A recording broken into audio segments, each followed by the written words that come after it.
Olá, na sua opinião, qual é a promessa mais esperada? Já parou para pensar nisso? Seja muito bem-vindo ao Bíblia Fácil Tatuapé. Nesse momento nós estamos acompanhando a série Ele Disse. Aqui nós estamos fazendo uma viagem nas promessas de Jesus. E hoje não é diferente. Nós vamos acompanhar mais uma promessa de Jesus. E eu acredito que você, como eu, você vai compreender e entender qual que é essa promessa, a promessa mais esperada. Eu aproveito e convido você a curtir a nossa página, a compartilhar. Mande esse vídeo a outras pessoas, para os seus amigos, para os seus familiares. E aproveite e se inscreva também no nosso canal. E agora então, a partir deste momento, você vai ter oportunidade de acompanhar esse último episódio da série Ele Disse. E aqui você verá com Amós e Paulinho a volta de Jesus.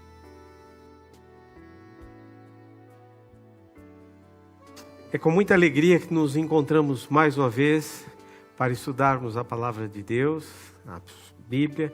Nesta série, Ele Disse, mais um encontro aqui de Bíblia Fácil Tatuapé. Bem-vindo, Amós. Obrigado, Paulinho. Obrigado você pela audiência, pela conexão.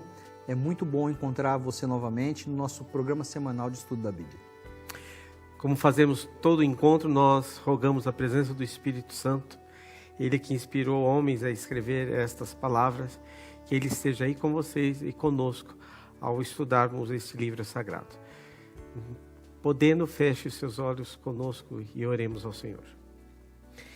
Querido Deus, muito obrigado porque o Senhor é bom, o Senhor é justo e o Senhor usa de misericórdia e de compaixão para conosco.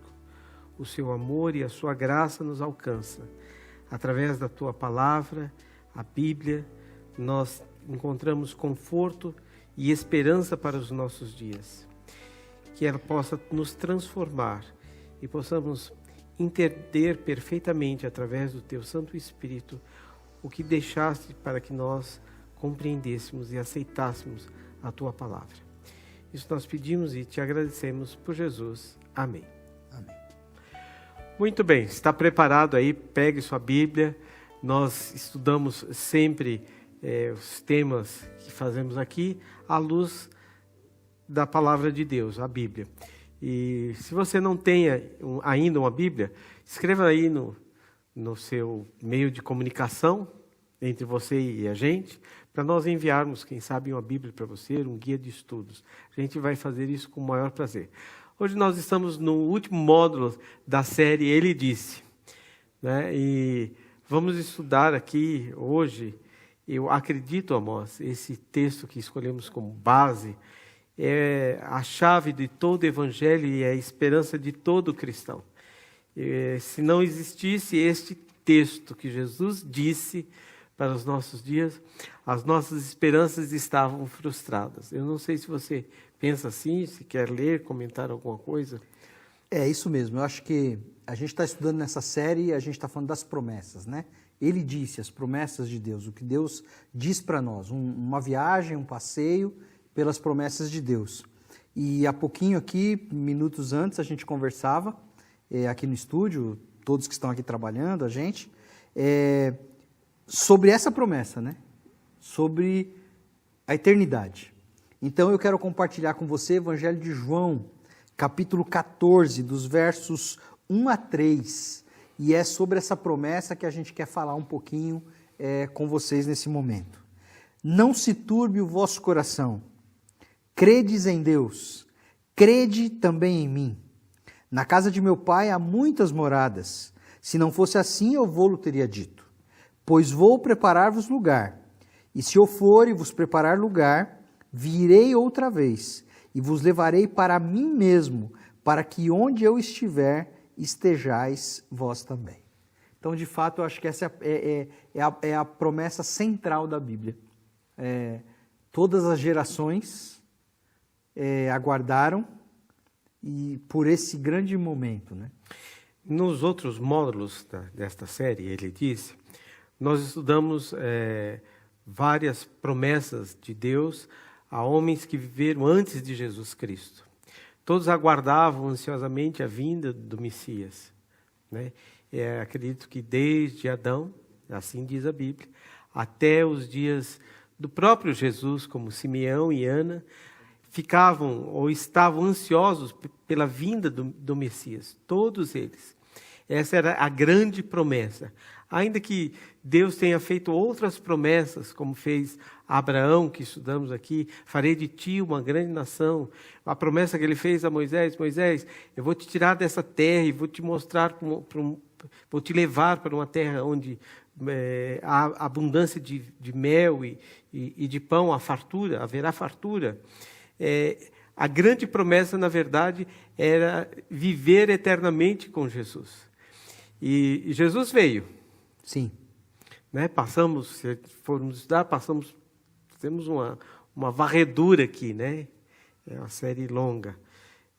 Jesus veio para os seus, foi rejeitado, e ele cumpriu a primeira parte do que está escrito agora em São João 14. Né? Ele veio e morreu, sofreu, como havia sido relatado pelo profeta Isaías, que ele haveria de padecer, ou como é relatado por Moisés, lá em Gênesis, né? que ele seria ferido. Sim. Né? E a parte principal era esta, de que esta primeira vinda era uma parte da promessa. A promessa principal era essa, a volta de Jesus? Acho que nós temos assim uma certa vantagem, se é que eu posso dizer assim, porque nós vivemos depois da primeira vinda. Então eu fico imaginando exatamente isso que você comentou, as primeiras pessoas, né, os que viveram antes de Jesus, eles acreditavam pela fé que esse Messias, esse libertador, o Cristo, né, que é ungido de Deus, viria. Então eles criam nisso. E a gente tem um certo privilégio porque eles olhavam para o futuro pela fé e a gente consegue olhar para trás e saber que essa promessa já foi cumprida. E tendo sido cumprida a promessa da primeira vinda, é mais fácil, talvez, acreditarmos que a segunda vinda será tão real quanto. Que foi aqui essa promessa que Jesus fez para os seus discípulos, que ele voltaria. Então, olha, eu vim já primeira vez, então eu prometo que eu vou preparar lugar e vou voltar para vocês. Então, de certo modo, fica mais fácil a gente acreditar, mais fácil até certo ponto. Então, aí os porque discípulos, tem outros aspectos, né? Os discípulos que estavam ali com Jesus viveram essa primeira promessa. Sim. E aos pouquinhos Jesus estava explicando e ensinando a eles que era uma primeira parte. Sim, tinha mais coisa. Tinha, né, mais coisa ainda para para acontecer. E Jesus diz assim, olha, eu vou. Né? Eu vou para que se cumpra tudo. E eles agora queriam saber quando é que vão acontecer essas coisas. Eles ficaram ansiosos e talvez até angustiados. Pô, não acabou, não é o fim, né? Não é o Messias. Tem mais coisas. E Jesus explicou isso para eles, mas eles talvez não entenderam como a gente entende hoje, né? Como você falou, a gente tem essa vantagem, né? A gente olha... E aí eles perguntam, e quando é que vai acontecer isto? O Evangelho de Mateus, né? O capítulo 24 do Evangelho de Mateus, ele é uma sessão dedicada a esses sinais ou a esse desfecho da história desse mundo. E Jesus falava sobre o templo, eles falavam ali sobre o templo, em que haveria uma ocasião em que não sobraria ali absolutamente nada, não sobraria pedra sobre pedra ali no templo. A gente usa essa expressão às vezes, né? Se referindo assim a um grande evento e que vai tirar as coisas do lugar. E aí os discípulos perguntaram, e que sinais haverá da tua vinda e do fim do mundo? Isso está no Evangelho de Mateus, capítulo 3, até verso 7. E Jesus começa, então, nesse momento, a falar sobre a sua segunda vinda para eles, né, descrevendo aqui. Estando assentado no Monte das Oliveiras, chegaram-se a ele os seus discípulos, em particular, dizendo, dize-nos, quando serão essas coisas? E que sinal haverá da tua vinda e do fim do mundo? E Jesus respondendo disse-lhes, acautelai-vos que ninguém vos engane, porque muitos virão em meu nome dizendo, eu sou o Cristo, enganarão a muitos. E ouvireis de guerra, rumores de guerras. Olhai, não vos assusteis, porque é necessário que isso tudo aconteça, mas ainda não é o fim. Porquanto se levantará nação contra nação, reino contra reino, haverá fomes, pestes, terremotos em vários lugares. E o capítulo, a gente vai ler até aqui nesse momento, mas o capítulo 24 ele se dedica a esses sinais que antecederiam a segunda vinda de Jesus. Então, Jesus dá um cenário para os discípulos. De novo, a gente leva uma vantagem quando a gente consegue ter aqui o que Jesus revelou e a gente consegue comparar com os nossos dias, com o que acontece nos nossos dias. E a gente consegue identificar as semelhanças do que Jesus falou com o que a gente vive no momento. Aliás, no começo do ano de 2020, quando começou a pandemia do novo coronavírus, nós gravamos, né, uma série, Eventos Finais. Você que nos assiste aí, você pode maratonar no canal Adventistas Tatuapé, do YouTube, ou no adventistatuapé.org, e você vai encontrar lá essa série Eventos Finais que a gente fez, e falava muito dessa questão dos sinais. A gente trabalhou muito isso aqui, Mateus 24, e exatamente assim, a pandemia, e não só esse sinal, né? Você vê que Jesus aqui, nesse texto de Mateus, ele fala de vários eventos. Ele fala aqui falsos cristos. Então, no mundo religioso, você teria pessoas se colocando no lugar de Jesus, se colocando no lugar de Deus, se dizendo profeta. Então fala desse aspecto. Fala do aspecto do mundo físico, natural, dos terremotos. E aí, esse texto especificamente de Mateus não fala, mas o Evangelho de Lucas fala sobre isso, que os homens desmaiariam de medo, de terror, por medo das ondas. Então, eu imagino aqui uma alusão a tsunamis, inundações, aquecimento global, está tudo nessa esteira, né? Então, Jesus falou de todas essas coisas aqui em Mateus 24, em partes de outros evangelhos. Aqui em Mateus 24, fala de fome, né? Quando vemos um mundo rico, do outro lado a miséria, a gente comendo lixo para não morrer, e outros nem o lixo tem para comer, né? Então a gente vê que as coisas que estão acontecendo foram preditas, né? Temos essa vantagem. Quando a gente lê o livro de Daniel, sim, é explicado passo a passo do que haveria de acontecer até que chegássemos aos nossos dias. Daniel, capítulo 2, não é isso? Temos o início da explicação do que aconteceria a partir dos dias de Daniel. Daniel, que viveu muito tempo antes de Jesus, já estava dizendo, olha, o Messias virá no tempo certo e depois da sua vinda ainda teremos outros acontecimentos para que ele volte e então se estabeleça um novo reino. Você citou aí muito oportunamente Daniel capítulo 2, uma profecia, e é uma profecia que, na minha opinião, ela fala com muita clareza do desfecho da história desse mundo. Eu prefiro usar essa expressão, né? Os discípulos perguntaram para Jesus assim, que sinais haverá da tua volta e do fim do mundo? Eu prefiro, às vezes, usar a expressão desfecho da história desse mundo, ou, às vezes, até uso a expressão começo de um novo tempo. Porque, na verdade, ao ter a história desse mundo, ao ter um desfecho, a Bíblia diz que nós começaremos um novo tempo. E Daniel 2 fala sobre isso também.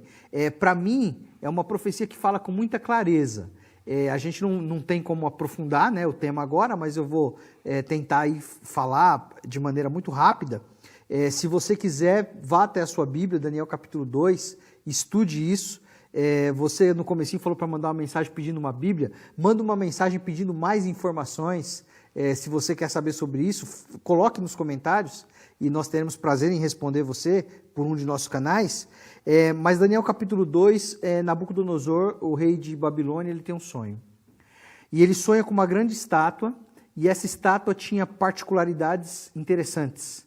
Uma cabeça de ouro, um peito de prata, a parte do ventre era de cobre, pernas de ferro e pés misturados com ferro e barro. Então a gente observa que há impureza os metais eles decrescem, né? E a Daniel tinha uma característica dada por Deus, e é falado isso no texto, que era a capacidade de interpretar sonhos e visões. E Nabucodonosor procura quem interprete esse sonho, ele não consegue, não acha quem interprete. A história tem outras particularidades interessantes, mas nesse momento aqui Daniel se apresenta e ele fala assim, olha, ninguém pode revelar sonhos, mas o Deus do céu me deu essa possibilidade. E aí Daniel diz para Nabucodonosor que para Nabucodonosor está sendo revelado o futuro. E ele era a cabeça de ouro. Naquela ocasião, na Babilônia, representava o império mundial, que dominava o mundo. Então, a interpretação do sonho, que está também na Bíblia, é que Babilônia era a cabeça de ouro. Seria seguido de um outro império, que no caso era representando ali a prata, que era a Medo-Pérsia, que teria um poder inferior. Depois, Medo-Pérsia seguiria ao Império Grego, ou Greco-Romano, que representava ali o cobre. Esse Império Mundial seria seguido pelo Império Romano, que representava as pernas de ferro. E, no final, esses pés de barro e ferro representariam pós-Império Romano. Então, o mundo não se organizaria mais como um Império Mundial, mas a gente conhece, isso que a gente está dizendo aqui, foi revelado para Daniel, falado para Nabucodonosor, mas nós conhecemos pela história, que foi essa sucessão, né? O cumprimento da profecia. Sonho e da profecia, através da história. Comprova, né? Geopolítica, a gente compreende. Exatamente. Que foi essa sucessão de reinos. Exatamente. Então, depois do reino romano, não haveria mais um reino mundial. Não, mas aí o império se dividiria, é o que a gente estuda como as tribos, né? Aquelas tribos bárbaras que deram origem à Europa. E então, que destruíram o Império Romano. E que destruíram o Império Romano, então representando ali os 10 dedos da estátua. E aí o que acontece? Eu acho que a Bíblia diz assim, que nos dias destes reis, no dia da Europa, nos nossos dias, e aí vale muito a pena você prestar atenção, você que nos assiste, nos nossos dias. Não tem outra profecia para depois do nosso tempo. Os impérios se sucederam, e agora, quando tem a Europa dividida, o que Nabucodonosor viu? Que uma pedra vinha, batia nos pés da estátua, destruía a estátua, pulverizava a estátua, e essa pedra ela enchia toda a terra. E qual era a interpretação do sonho contida na Bíblia em Daniel capítulo 2? Nos dias destes reis, o Deus do céu estabelecerá o seu trono. Então essa pedra era o reino de Deus vindo então, e nesses dias, nos nossos dias, estabelecendo um trono, e aí Isaías vai falar desse trono que durará para sempre, de paz e prosperidade, do príncipe que é Jesus, que regerá as nações. Então aí é só notícia boa. Que é diferente do que estamos vivendo hoje. De fome, de guerra, de destruição da natureza, os homens se matando, as famílias sendo destruídas, né? E aí a promessa é de que viria um novo reino, né? Esse reino, como você fala, é o reino de Deus e o reino de Deus eterno. Não só João, mas o próprio apóstolo Paulo fala deste reino que viria. Vai demorar, Moisés? Então, eu já ia justamente procurar um texto. Eu ia procurar um texto, na verdade um outro, antes do texto final. Porque assim, algumas pessoas acham que demora. De fato. Para quem está sofrendo. Porque assim, essa promessa, Jesus falou isso aqui, o que a gente leu no começo aqui. Virei outra vez, os levarei para mim mesmo. Jesus falou isso há 2000 anos atrás. Jesus falou isso. Parece uma eternidade. Então, de fato, parece muito tempo. E o apóstolo Pedro, ele escreve sobre isso, e ele fala assim, o Senhor não retarda a sua promessa, ainda que alguns a julguem demorada. Mas ele é paciente para convosco, não querendo que ninguém se perca. Então, na verdade, Deus sabe o tempo exato, né?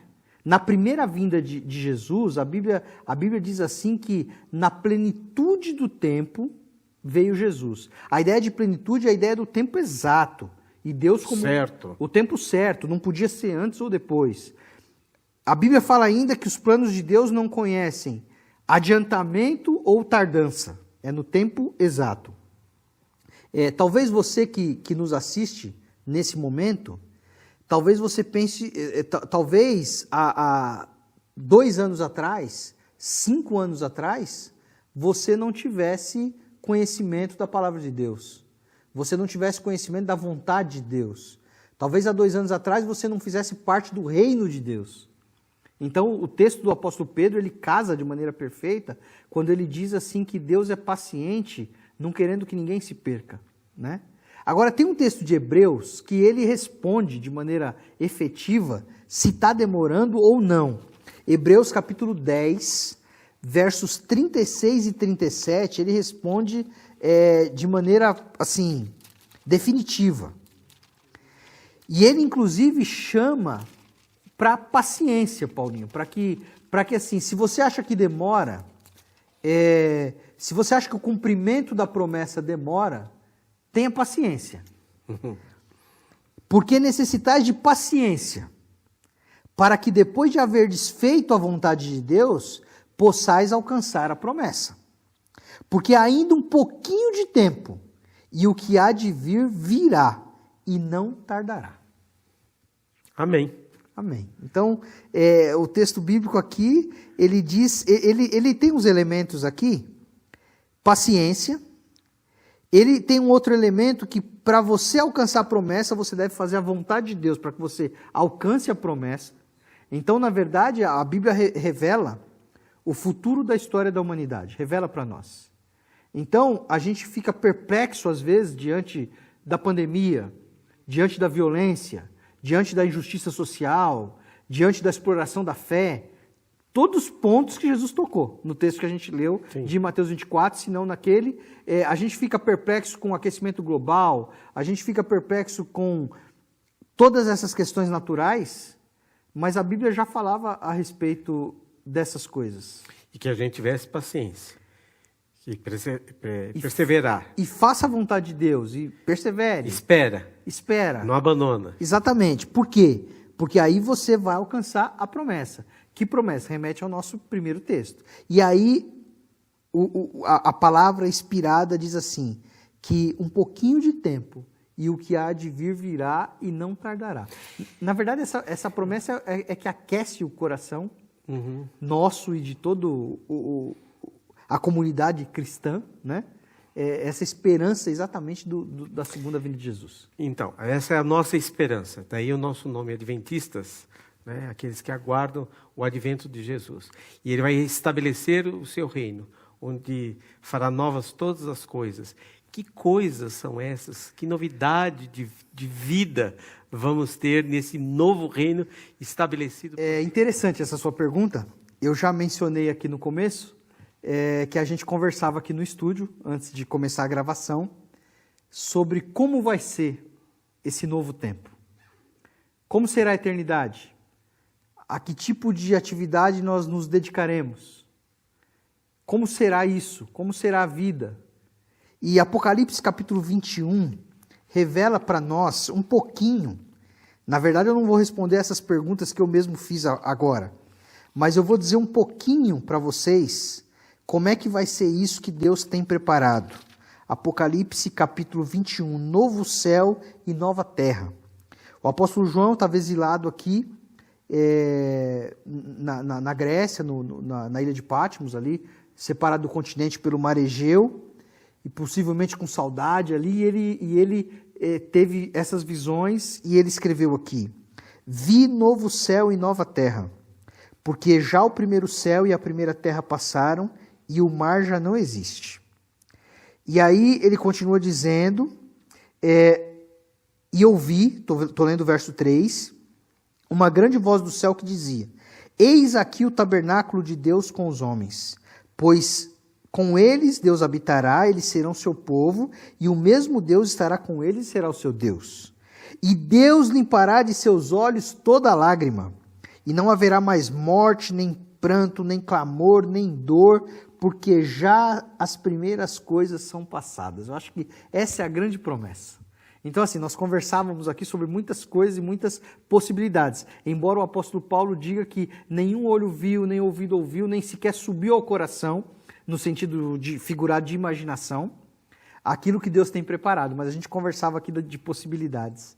Mas eu acho que o texto bíblico revela aqui para nós não mais morte, não mais tristeza, não mais lágrima, porque o próprio Deus nos enxugará as lágrimas e o próprio Deus estará conosco.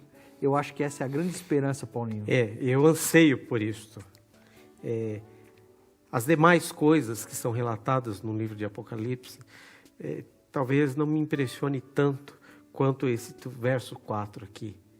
De que não imaginar um lugar onde não tem dor, um lugar onde não tem mais morte, não tem mais separação, não tem mais adeus, não tem despedida, um lugar onde não haverá pranto nem tristeza.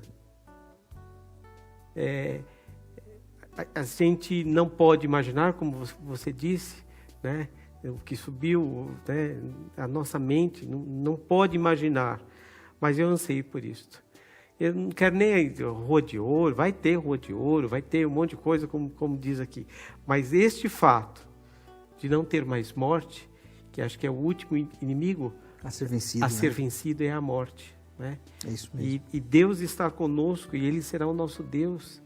E nós seremos, por toda a eternidade, gratos a este amor, essa compaixão dEle para conosco. Né? Nós somos criaturas dele, fomos criados à sua imagem e semelhança, e a nossa imagem e semelhança será resgatada, e nós temos neste Jesus, que acreditamos, como nosso Redentor, que nos possibilita este novo céu, esta nova terra. É isso que eu anseio para mim, para você, para todos que estão isso mesmo. Eu queria orar com você agora. Se você passa problemas, dificuldades, se você tem desafios na sua vida, me refiro novamente aqui ao texto de Hebreus. Tenha paciência, faça a vontade de Deus, que você vai ver o cumprimento da promessa. Amém. E eu gostaria de orar com você. Você crê? Você crê nisso? Pai nosso que estás nos céus, nós te agradecemos pela tua imensa bondade, pela tua misericórdia, pelo teu cuidado, pelo plano da salvação a nosso favor, Pai. Muito obrigado. Te agradecemos pela Tua palavra, que revela para nós o futuro, revela para nós sobre o nosso tempo. Quando nós abrimos as palavras da Bíblia, palavra tão atual, escrita tanto tempo atrás, falando para nós, nos deixando prevenidos daquilo que temos pela frente. Pai, muito obrigado por revelar essas coisas para nós. Mas, sobretudo, Pai, nos dê a graça de viver essa promessa da eternidade, a promessa de um lugar sem morte, sem tristeza, sem dor, sem prantos, sem tantas das mazelas e dos problemas e das dificuldades que nós vivemos aqui. Coloca no nosso coração, Pai, esse desejo de maneira muito ardente, de maneira muito presente. Coloca no nosso coração essa promessa como uma coisa a ser perseguida, a ser buscada, como um ideal de vida, Pai. Que cada pessoa que nos assiste seja abençoada nessa hora por Ti. E que nós possamos todos, como irmãos, um dia desfrutarmos da eternidade que o Senhor tem separado para nós. Muito obrigado pelas Tuas promessas, ditas, escritas, manifestadas na Tua palavra. Oramos em nome de Jesus. Amém. Amém. A série Ele Disse acaba aqui, mas o Bíblia Fácil continua. Esperamos encontrá-lo na próxima semana. Muito obrigado pela sua conexão, que Deus te abençoe. Chegamos ao fim de mais um episódio e de mais uma série, da série Ele Disse. Mas calma, se você perdeu algum desses episódios, não tem problema. Você pode vir até a nossa página aqui no nosso canal do YouTube, Adventistas Tatuapé, e ali você vai ter todos os episódios gravados. E ali então você pode assistir, pode rever, pode compartilhar para os seus amigos ali também. E aí eu aproveito e convido você, porque semana que vem nós estaremos retomando a série Fundamentos. A série Fundamentos ela é apresentada pelo pastor Joelson Moura e você não pode deixar de assistir.